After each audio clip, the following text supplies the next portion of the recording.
A ver, chicos, seguimos con salud pública.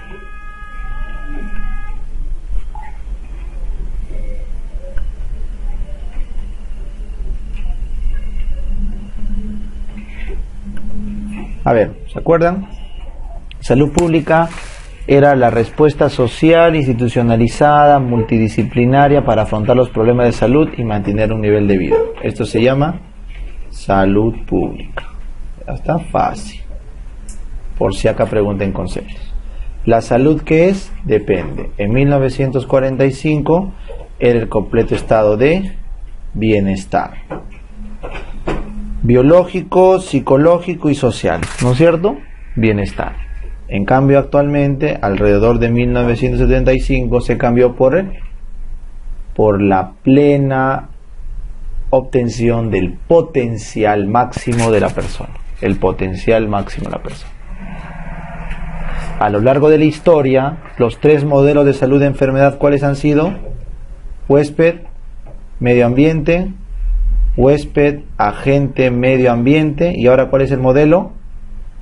Determinantes de la salud, ¿no es cierto? El modelo actual. Eso lo hemos visto también en estadística en la mañana, en epidemia, perdón. ¿Ya? Entonces, ¿cuál era la tríada ecológica? Huésped, agente y medio ambiente. El agente, cuando entra en la sangre y se replica, ¿cómo se llama eso? Infectividad. Cuando el agente entra en la sangre y se replica, esa es infectividad. En cambio, cuando nos puede enfermar y dañar los tejidos, ¿cómo se llama eso? Patogenicidad. Patogenicidad. En cambio, la capacidad de matarnos y realizar una enfermedad severa, ¿cómo se llama eso? Virulencia. Virulencia. ¿Ya? La capacidad para desarrollar una respuesta inmune. Pero ¿quién hace la respuesta inmune? El huésped, ¿no es cierto? Se llama inmunidad. La inmunidad es la capacidad del huésped para hacer una respuesta inmune. ¿Ya? Muy bien, esa es la capacidad de desarrollar una respuesta inmune del huésped. Del huésped. En cambio, la capacidad de desarrollar una respuesta inmune, pero no del huésped, sino del parásito, eso es antigenicidad. La antigenicidad, antigénico, eso es del agente. El agente es antigénico cuando es capaz de desarrollar una respuesta inmune, pero en el huésped, pero el huésped, por eso acá, el huésped es capaz de protegerse, eso se llama inmunidad. Lo he puesto acá para resaltar, porque a veces se confunden ahí. La respuesta inmune es del huésped, inmunidad. En cambio, si hablan del agente, eso se llama antigenicidad, la capacidad de generar un antígeno para que estimule el sistema inmune. ¿Ya? Cuando somos huéspedes definitivos, si alojamos, ¿qué forma? La forma adulta. Se llama huésped definitivo al que aloja la forma adulta del germen. Y Doto, ¿cómo sabe que es adulta? ¿Cuándo un germen es adulto? Cuando puede reproducirse. Nunca se olvida. O sea, en teoría el humano es adulto biológicamente desde la adolescencia, pero con el DNI, ¿no? No adquiere los... Pero el germen no, pues apenas puede reproducirse y es adulto. ¿Ya? ¿Cuándo es intermediario? Es intermediario cuando aloja no a la forma adulta, sino a la forma, en este caso puede ser intermediaria, puede ser una larva, la forma larvaria, que en algunos hace la forma quística. Entonces, es un huésped intermediario cuando no aloja al adulto, sino a la larva o al quiste de la evolución de eso.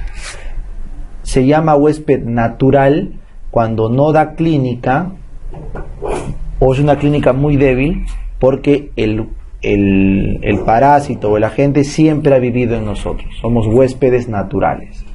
Por ejemplo, el Streptococcus mutans está en nuestra boca y no pasa nada. Son huéspedes naturales.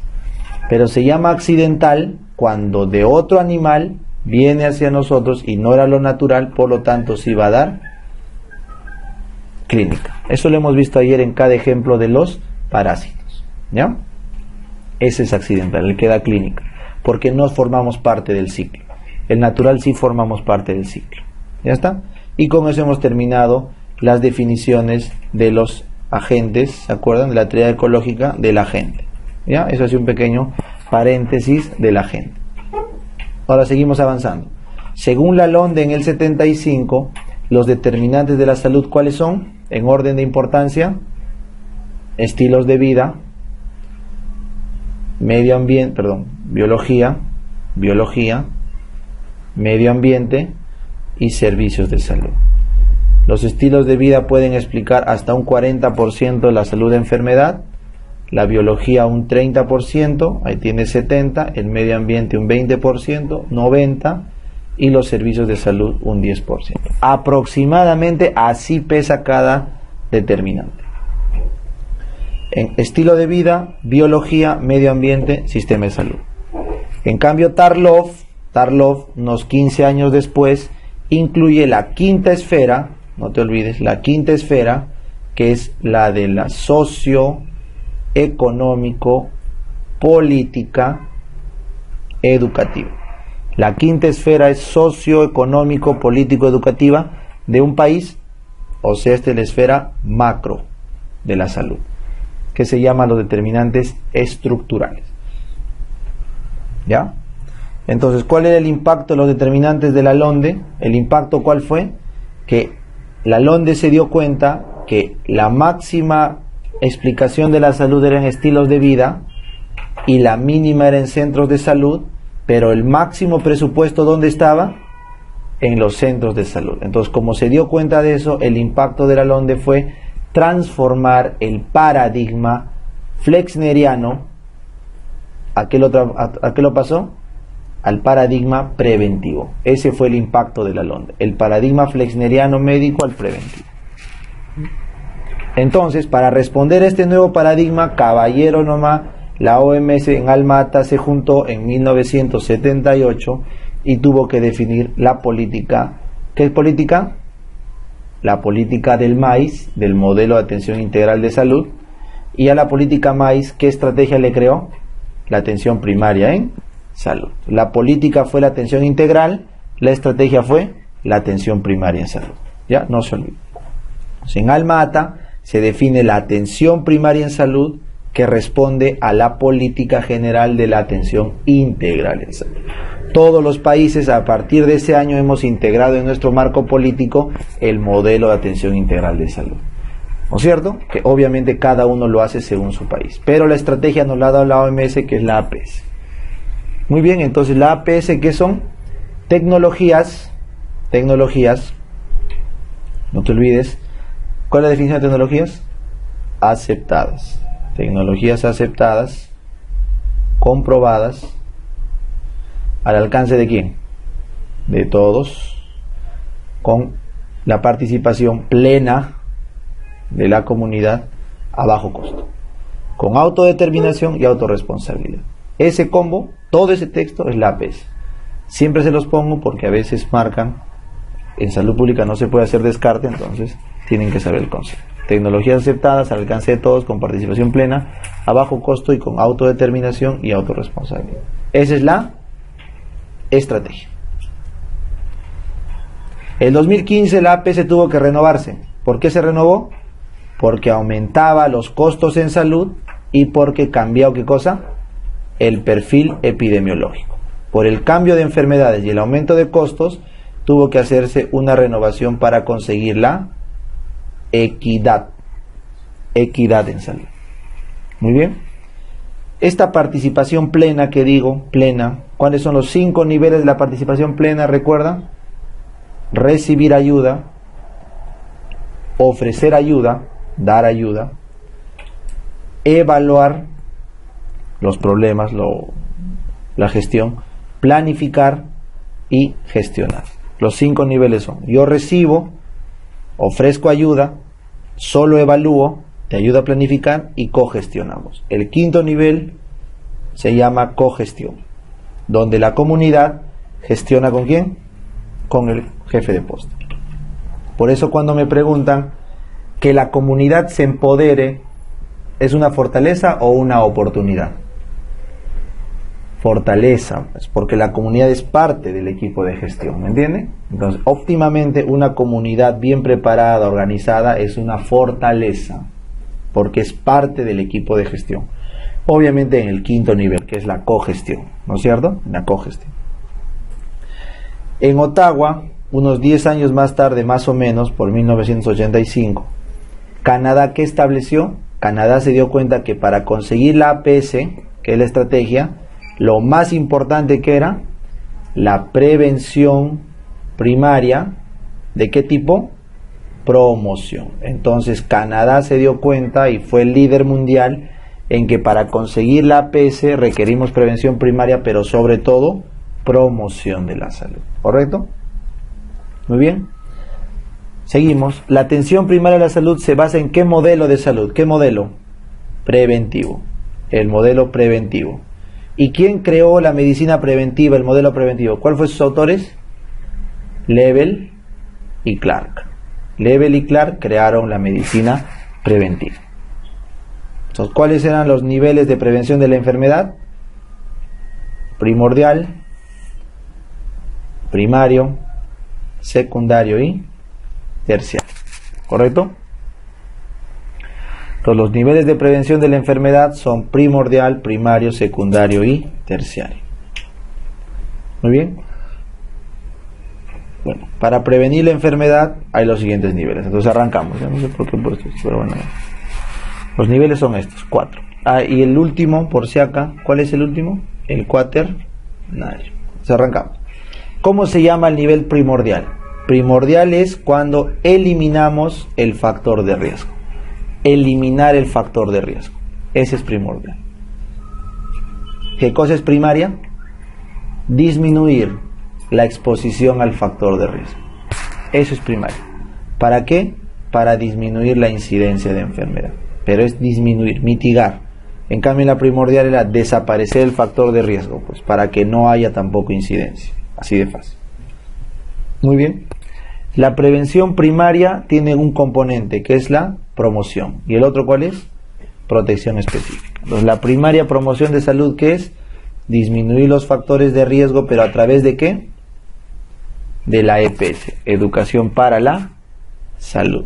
Y la educación para la salud se hace a todos, ¿ya? El método más barato de la educación para la salud, ¿cuál es? Las charlas, es el más barato. En cambio, protección específica se llama disminuir el factor de riesgo, pero mediante, no la EPS, sino mediante la intervención sanitaria. Mediante la intervención sanitaria. ¿Y esa intervención sanitaria solamente en quién se hace? En los que están expuestos al factor de riesgo. ¿Correcto? Intervención sanitaria en los que están expuestos al factor de riesgo. Muy bien. En la prevención secundaria, lo que se hace es, ¿qué se hace acá? Disminuir la secuela. Ya no tienes opción. En la secundaria el paciente ya está enfermo, ya está patógeno, lo que vas a hacer es disminuir la secuela. O sea, ¿qué cosa vas a mantener? El potencial. Vas a mantener el potencial de la persona, evitando que la secuela agrave. Entonces, ¿cuál es el tipo para hacer esta prevención secundaria? El diagnóstico y tratamiento precoz. ¿Se acuerdan? Entonces, ¿cómo es una prueba diagnóstica precoz? Una prueba muy sensible. ¿Y con qué arrancaba tratamiento precoz? Con una prueba muy específica. ¿Por qué se llamaba precoz? Porque he prevenido la secuela. Eso es tratamiento y diagnóstico precoz. ¿Ya? ¿Cuáles son las pruebas que se usan entonces para diagnóstico y tratamiento precoz? ¿Cómo se llaman esas pruebas? De screening. En cambio se llama prevención secundaria de limitar la discapacidad cuando el paciente ya tiene clínica o tiene el diagnóstico final de la enfermedad. Porque ¿cuál era el chiste de la prevención, diagnóstico y tratamiento precoz? ¿Se hacía en qué pacientes? Esta de acá. Pausisintomáticos. O sea que no saben que están enfermos o asintomáticos. Y la secundaria es cuando ya la clínica está establecida y el diagnóstico, pero todavía el paciente tiene su potencial. Entonces, ¿acá se hace screening? No, ya no, pues. ¿Para qué screening? Si ya está diagnosticado. Lo que se hace acá es limitación de la discapacidad. Muy bien. Y se llama terciaria porque ya el paciente ya perdió su potencial, ya se alteró todo su potencial y por ende lo único que voy a hacer es reactivarlo. rehabilitar. Rehabilitación para poder regresar lo más que pueda a su estado inicial. ¿No, chicos? ¿Cuándo es cuaternaria? Para disminuir el daño médico, el daño del sistema de salud.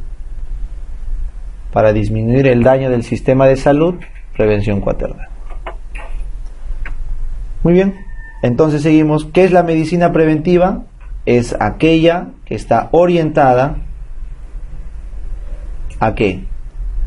A disminuir la incidencia de las enfermedades mediante la disminución de ¿qué? De sus factores de riesgo. Esa es una medicina preventiva.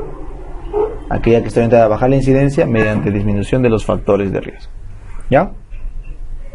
Muy bien. Entonces, la medicina preventiva, como habíamos quedado, tenía 1, 2, 3 niveles de prevención. Entonces, ¿cuál fue el nivel que demostró ser más eficiente? El más eficiente es el primario. ¿De qué tipo? Promoción de la salud, ¿correcto? Entonces, la promoción de la salud viene a ser la educación para la salud, que busca cambiar, esa es la palabra, cambiar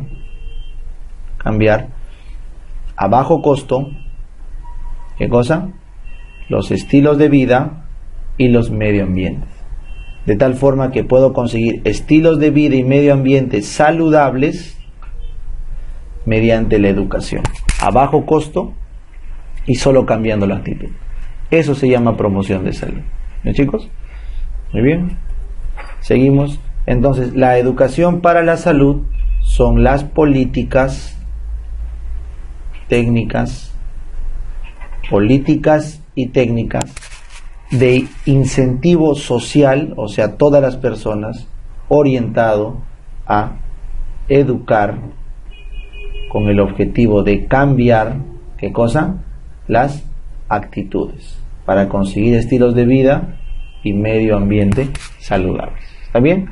La educación para la salud son todas las políticas, todas las técnicas de todas las personas que buscan educar, ¿para qué? Para cambiar los estilos de vida y el medio ambiente de las personas. Muy bien. Entonces, a raíz de este modelo de salud que estamos hablando, ¿cuál fue la política que surgió? Que se la planteó la OMS en Almata, la política del modelo de atención integral de salud. Y todos los países del mundo hemos adoptado esta política siempre y cuando estemos alineados con la ONU, pues, ¿no es cierto? No sé, digamos, si Corea del Norte lo tendrá, no sé, ¿no? Pero todos los que estamos en la OMS y en la ONU, entonces el MAIS es un modelo que rige la salud. Entonces, ¿cuáles son los principios del MAIS? Nunca te olvides: la integralidad, la universalidad, la equidad, la calidad, la eficiencia y el respeto por la comunidad y las poblaciones vulnerables.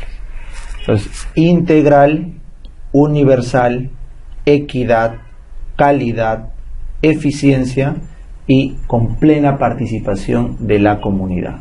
Chicos, con énfasis en las poblaciones indígenas. Al menos en Perú, estos son los principios del MAIS.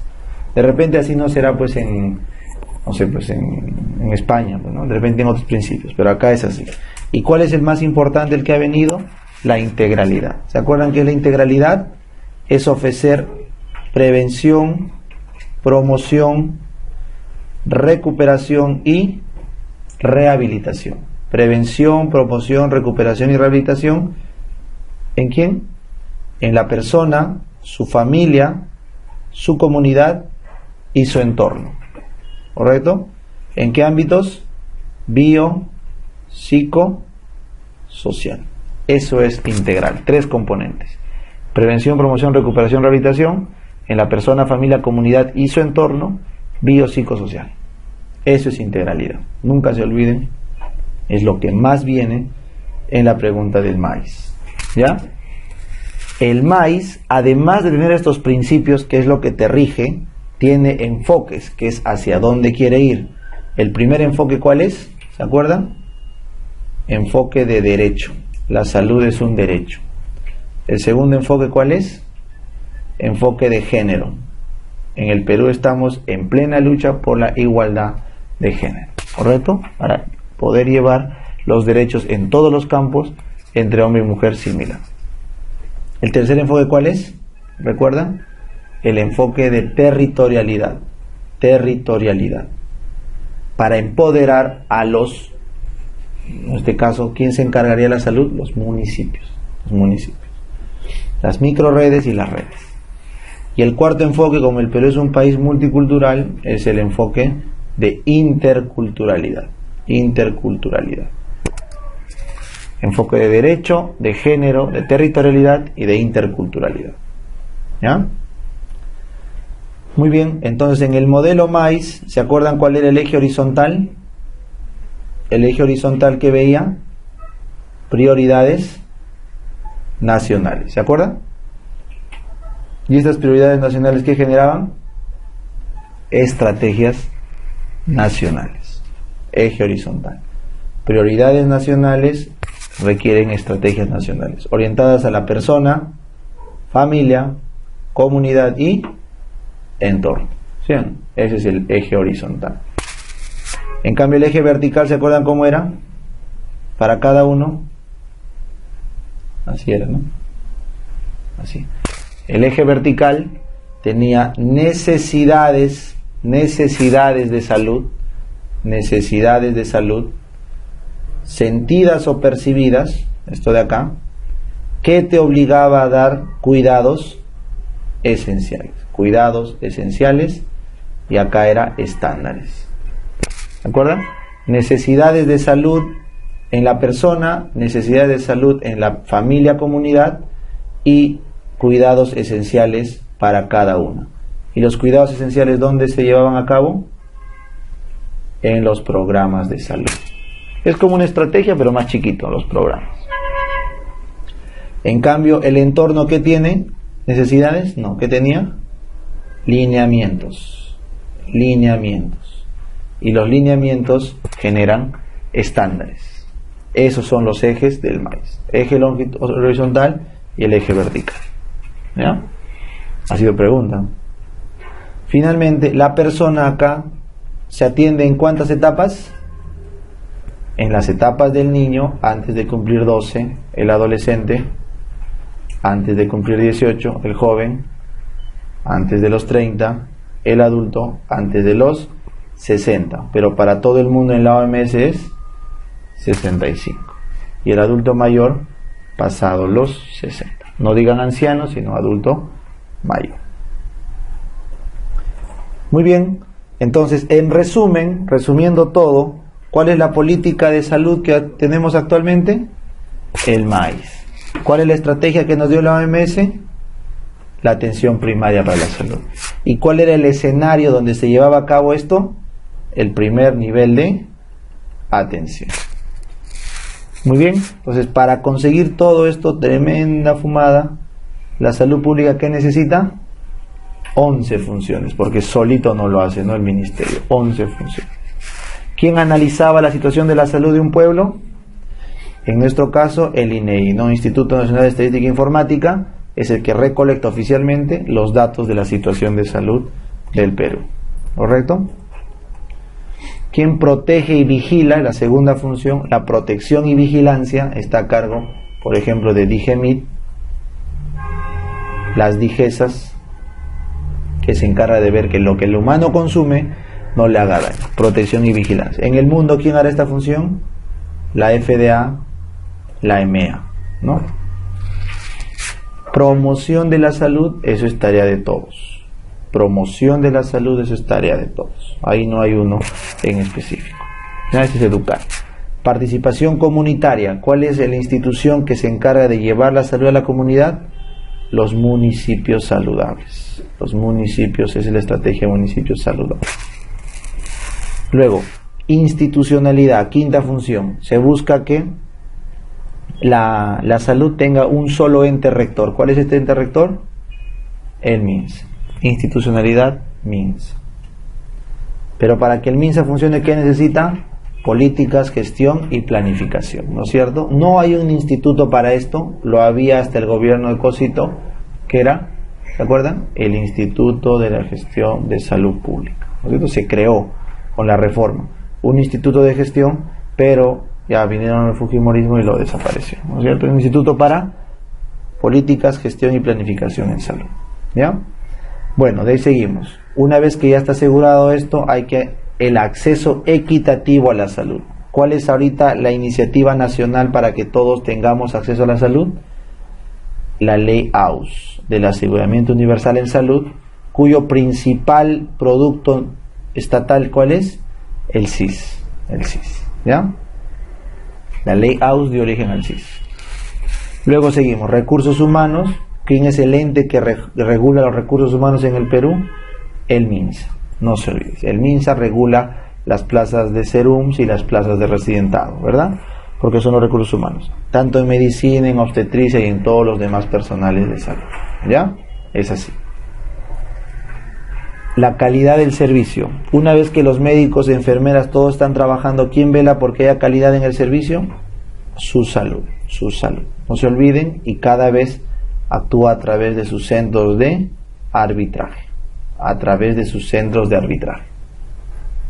Muy bien, seguimos.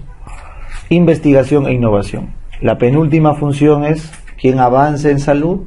En el caso del Perú, el INS está claro, ¿no? El Instituto Nacional de Salud da las propuestas de investigación e innovación para mejorar la salud. Y finalmente, cuando hay algún desastre, un terremoto o lo del niño que hubo, ¿quiénes son los que encargan acá? El Mininter, el Ministerio, Defensa, el MINDEF, el Ministerio de Defensa, los militares, y INDECI, Instituto Nacional de Defensa Civil, ¿ya? Para desastres. ¿Ya está? Preguntitas aisladas.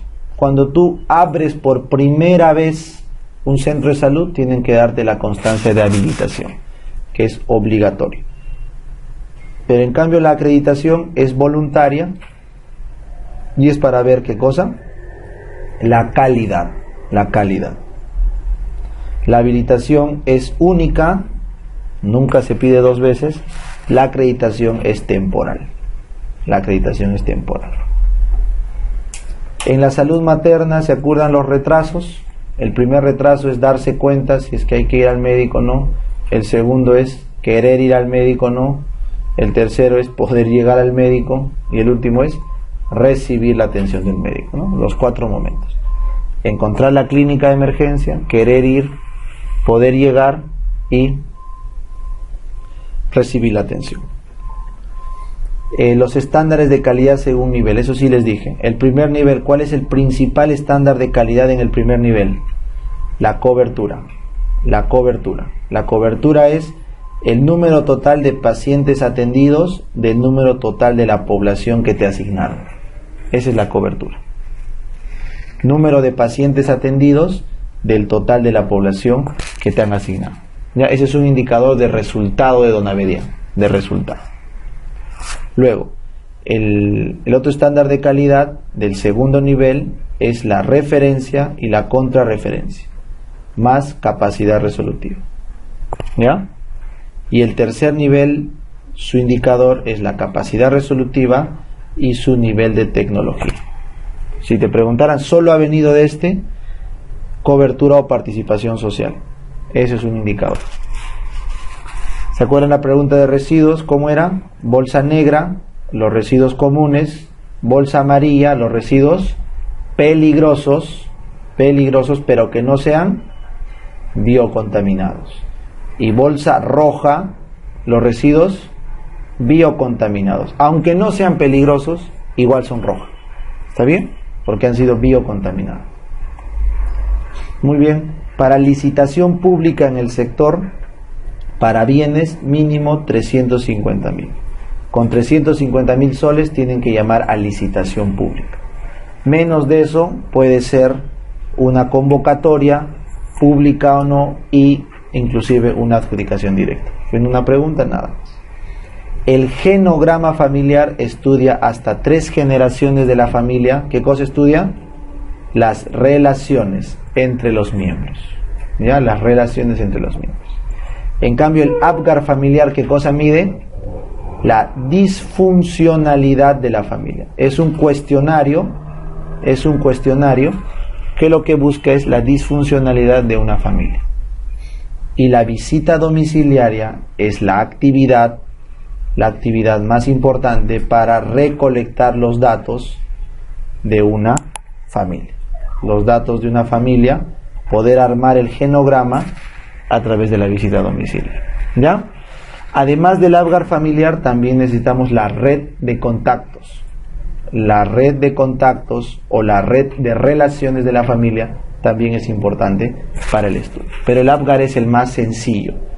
Este es el más fácil de sacar. Muy bien, y ahora sí terminamos un puchito que es bioética. ¿Ya, chicos? A ver. ¿Se acuerdan? La forma actual promocionada para resolver conflictos de mala praxis. ¿Cuál es? Si te preguntaran actualmente, el arbitraje. El arbitraje. ¿Ya? El arbitraje. ¿Cuáles son los 4 principios de la ética? Beneficencia, no maleficencia, autonomía y justicia. La bioética se impulsó después de la Segunda Guerra. ¿Con qué código? ¿Cuál fue el código que disparó la bioética después de la Segunda Guerra? El código de Nuremberg. El código de Nuremberg. Este estableció ¿qué cosa? El consentimiento informado en cualquier experimento con humanos. Nuremberg fue para el consentimiento informado en cualquier experimento de humanos. Hipócrates, ¿qué principio nos dio? Beneficencia y no maleficencia. A ver, ¿cuál es el principio de beneficencia? Otorgar al paciente el mejor tratamiento posible. ¿Y cuál es el principio de no maleficencia? Disminuir los efectos adversos lo más que se pueda. Son totalmente distintos. El informe de Belmont determinó el principio de justicia. ¿Ya? El informe de Belmont fue donde se estableció con claridad el principio de justicia. El experimento de Tuskegee de la sífilis fue determinante para el principio de justicia. ¿Correcto? Se hizo un estudio en pacientes presos de raza negra, sífilis, para ver la historia natural de la enfermedad, y eso dio origen al informe más detallado sobre el nuevo principio que tiene que ser la justicia. Muy bien. El consentimiento informado se fundamenta en ¿qué principio? Autonomía. El principio de autonomía, que es el más importante de todos, se fundamenta en el consentimiento informado. ¿Correcto? El principio que se vulnera al tratar a los niños indefensos. Si yo trato a niños indefensos, o sea, se me ocurre hacer experimentos, algo, ¿qué principio estoy violando? Justicia. Nunca te olvides, ¿ya? Si la pregunta te hacen, el dañar, tratar, investigar sobre grupos vulnerables, eso viola el principio de justicia, ¿ya? ¿Cuáles son las razones para una necropsia de ley? Cuando la muerte es violenta, ¿correcto? Cuando la muerte es reciente o súbita, o reciente, ¿ya? O cuando hay indicios o sospechas de crimen. ¿Ya, chicos? Cuando hay indicios o sospechas de crimen. O sea, muerte violenta es porque ha habido un trauma, necropsia de ley, ¿correcto? Un paciente con muerte súbita, que aquel que estaba en los primeros o en las 48 horas anteriores a 24 sano, ¿no es cierto? Es una muerte súbita, tiene que ir a necropsia. O las recientes, o que el paciente estaba hospitalizado por algo que no era mortal y fallece, también es una indicación de necropsia de ley, ¿ya? La inducción o indicios de criminalidad, eso ya es criterio de cada médico, ¿no? Para hacer necropsia de ley. ¿Cuáles son los signos cuando el paciente se ahorca? Esta es medicina legal. ¿Cuáles son los 2 signos que deben encontrar? La lesión en el cuello, pero incompleta, ¿no es cierto? El eritema con equimosis por el trauma, pero incompleta. La lesión en C, en el cuello. ¿Y la fractura de qué huesito? Del odontoides. La apófisis del odontoides se fractura por la hiperflexión. Ese es el signo del ahorcado. Y además la lengua protruida, la lengua protruida, el ahorcado. En cambio, el paciente ahogado por sumersión, el hongo de espuma, ¿se acuerdan? El hongo de espuma es por las proteínas del pulmón que salen por la nariz, hacen como una lavaza, ¿no? Y sale el hongo de espuma. ¿Qué más? Los infartos en las celdas mastoideas. Si el patólogo, el médico legista le encuentra necropsia en las células, infartos en las células mastoideas, eso es un ahogado, ¿ya? Y finalmente infartos en los lobulillos pulmonares, también es signo de ahogado, ¿ya? Hongo de espuma, infarto de células mastoideas y infartos pulmonares. ¿Cuál vino alguna vez? Vino ahorcado, la fractura de odontoides, vino hongo de espuma en el ahogado. Porque si al paciente lo matan en tierra y lo tiran al agua, no va a salir el hongo de espuma. Tiene que morir ahogado para que respire todo el agua y el agua se mezcle con el surfactante y salga la espuma por la nariz, ¿ya? ¿Cuáles son signos de defensa personal? ¿Dónde es el trauma de defensa? ¿Qué fractura? Del bastonazo, ¿se acuerdan? El bastonazo en el cúbito. Defensa personal, ¿ya? Signos de autolesión. Signos de autolesión. Cuello, heridas en el cuello, en el borde interno del cuello, en las zonas de flexión, en todas las zonas de flexión, autolesión, y en la parte de los muslos, la parte interna. ¿Ya? Entonces, los signos de defensa son el principal, la fractura del bastonazo y cualquier lesión en zonas de extensión. Y los de autolesión son heridas en el cuello interno, zonas de flexión, muslos, pero en la parte interna. ¿Ya? Hay diferencia en si es defensa o si es autolesión. Los signos de violación, no se olviden, el más importante es demostrar el esperma del acusado en la toma de muestra del cervix de la paciente, la víctima, pero adicionalmente hay otros signos como por ejemplo el desgarro de los aductores. El desgarro de los aductores, eso es un signo de violación por la resistencia. La laceración del canal vaginal,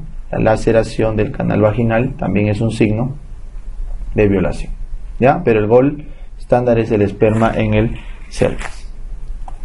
Muy bien, el rigor mortis, pregunta de básicas. ¿Por qué se debe el rigor mortis? Porque la caída del ATP evita que la miosina se libere de la actina, ¿no es cierto? Entonces el paciente está contracturado, pero esto dura algunas horas, usualmente menos de 6, y el paciente otra vez se vuelve flácido, ¿correcto? ¿Cuál es la única persona autorizada para levantar un cadáver? El fiscal, muy bien, salvo que sea un policía que le ha entregado poder, ¿no es cierto? El fiscal. El trabajo del médico legista en la necropsia o el levantamiento de cadáver, eso es netamente de apoyo, es como un perito, ¿ya? De apoyo. A diferencia de la criminalística que busca, ya, esta fue pregunta del ENAM, ¿ya? La criminalística busca los indicios, ¿ya? Para encontrar el autor y la causa. Esa es la criminalística. Entonces un perito apoya la criminalística porque ayuda a buscar los indicios para la autoría y la causa, ¿correcto? ¿Se acuerdan? Escoriación es en el muerto, erosión es en el vivo. Otra pregunta de legal. La lesión anal en la violación, ¿cómo se llama? Triángulo de Toynot. El triángulo de Toynot es la lesión anal, o sea, por violación crónica. Triángulo de Toynot, ¿ya? Preguntita, ¿la salud pública es responsabilidad de quién? La pública, del Estado. Responsabilidad primaria del Estado, primaria. La pública. En cambio, la salud individual, ¿de quién es responsabilidad? Del Estado, de la persona y de la sociedad. Es una responsabilidad compartida entre el Estado, la persona y la sociedad.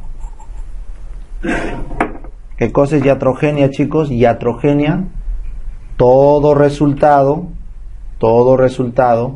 negativo procedente de un acto médico.